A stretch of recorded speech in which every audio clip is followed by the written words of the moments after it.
Thank you for tuning into News 20. I'm Kalisha Moore. And I'm Ariane Daly.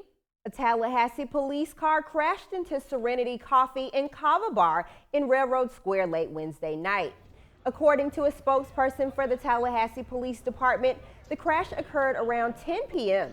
The officer was responding to a call when the crash occurred with a civilian car, causing the patrol car to hit the side of the cafe. The officer was transported to a local hospital for minor injuries. Contact traffic homicide investigators at 850-891-4356 if you witnessed the incident but did not speak to officers at the scene. A man has been arrested after police say he flew 30 pounds of marijuana from California to Tallahassee. According to a press release, 24-year-old Braylon Malik Miles arrived at the Tallahassee International Airport with 2 checked bags. A Leon County Sheriff's Office K-9 was able to smell the drug during an open-air sniff. He is facing charges for trafficking marijuana and possession of drug paraphernalia.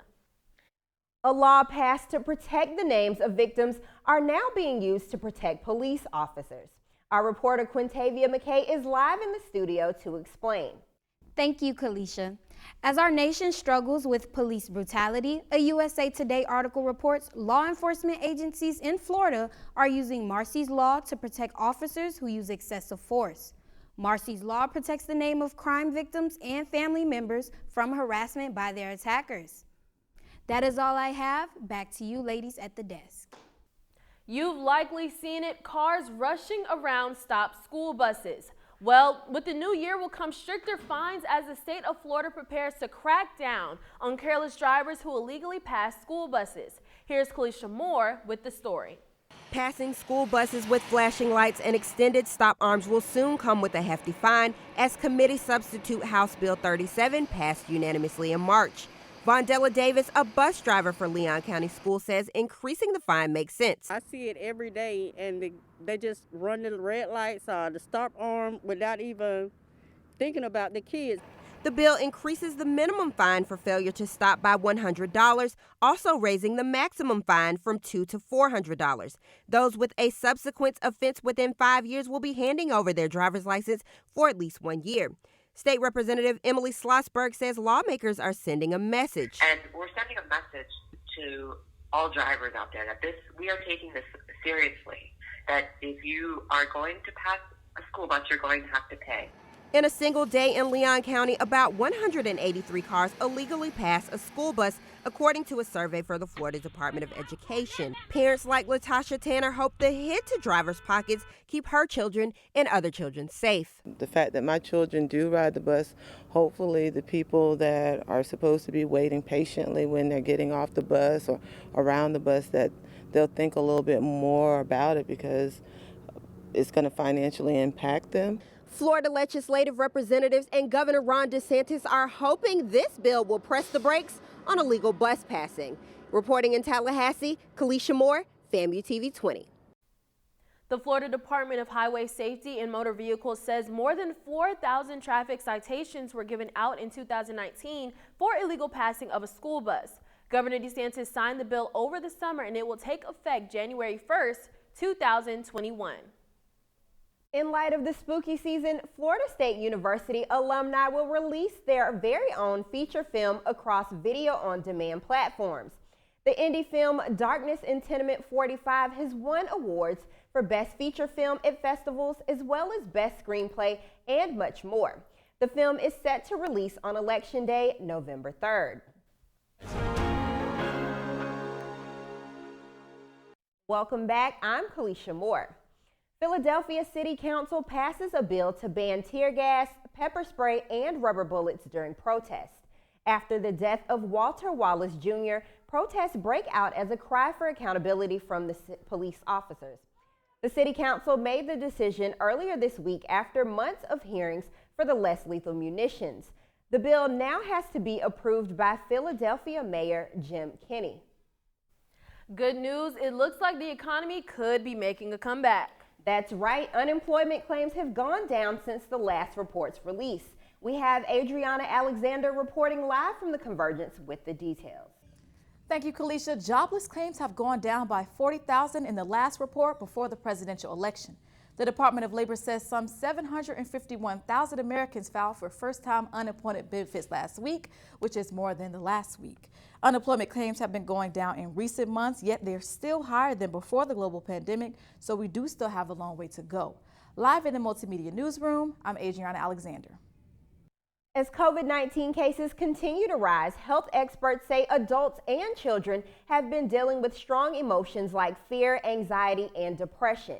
FAMU News 20 Anaja Sterling tells us more. Daily life has changed since the novel coronavirus first started. People are dealing with mask mandates, virtual learning, and lockdowns, causing the normal daily routine to change. Not only is this virus causing life changes, health experts say it is adding to mental health issues. According to the Centers for Disease Control and Prevention, during the height of the lockdown in late June, 40% of U.S. adults reported struggling with mental health or substance use. I talked to Lacey Noel, wife and mother of 4, who says all the uncertainty of the virus has been unsettling. More than frustration, I think confusion, like you don't know what to believe or who to believe or if anybody even knows. So I think confusion is the biggest emotion or feeling that we have. According to the CDC, 4.4 million children nationwide have been diagnosed with anxiety, and 1.9 million children nationwide have suffered from depression. In the past 10 years, there has been a 17% growth in anxiety in children. Experts say now it is critical to notice emotional distress, especially if one has not experienced this emotion before. Health experts say things to look for include a change in body language, having an increase in heart rate, feeling nervous, weak, or tired, and having difficulty sleeping. Tools to help adults and children manage their way through these unusual times can be found on websites like mhanational.org/self-help tools. In Tallahassee, Anaja Sterling, FAMU News 20. If anyone you know is suffering from mental health issues, contact your healthcare provider. Dozens of Applebee's and IHOP restaurants will be shutting their doors permanently. The parent company for the two chains announced it is shutting down up to 100 restaurants. The company blames the move partly on the economic impact of the pandemic. The closings are expected to happen over the next 6 months.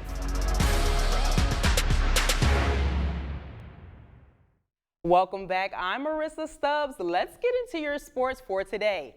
Second-ranked Florida State won 1-0 against number 5 Duke University on the soccer field Thursday, thanks to Jalen Howell. Thursday was the Noles' 5th clean sheet of the season and the first since a 4-0 win on October 4th against Wake Forest. Florida State will look to remain undefeated as they close out the regular season with a match Sunday against Clemson University. Heading into the NFL, a staffer for the Tampa Bay Buccaneers tested positive for COVID-19. The team says the staffer is now self-isolating at home. Fortunately, none of the team members were exposed, and the Bucs are set to play the New York Giants on Monday night. Unfortunately, the Boston Marathon won't happen until fall 2021. The annual event is usually held in April, but due to the pandemic, it has been postponed.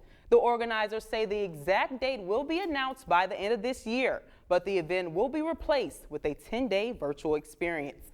That's all I have for you today in sports. We'll be right back after the break. In honor of Halloween, workers at Tallahassee Memorial Healthcare are making the holidays special for families. The staff dresses newborn babies in Halloween costumes. Hospital says bringing the Halloween fun to the little ones and their parents is just one of the many ways their team works to normalize the NICU environment and keep the family spirits high. That is going to do it for us tonight. But before we go, we know Halloween is coming up tomorrow. Ariana, do you have any plans? You know I do. I wanted to be Nicki Minaj, but it may change later on. Oh, good costume. Well, I'm Ariane, and don't forget to push those clocks back this Sunday as we gain an extra hour of sleep. Have a happy and safe Halloween.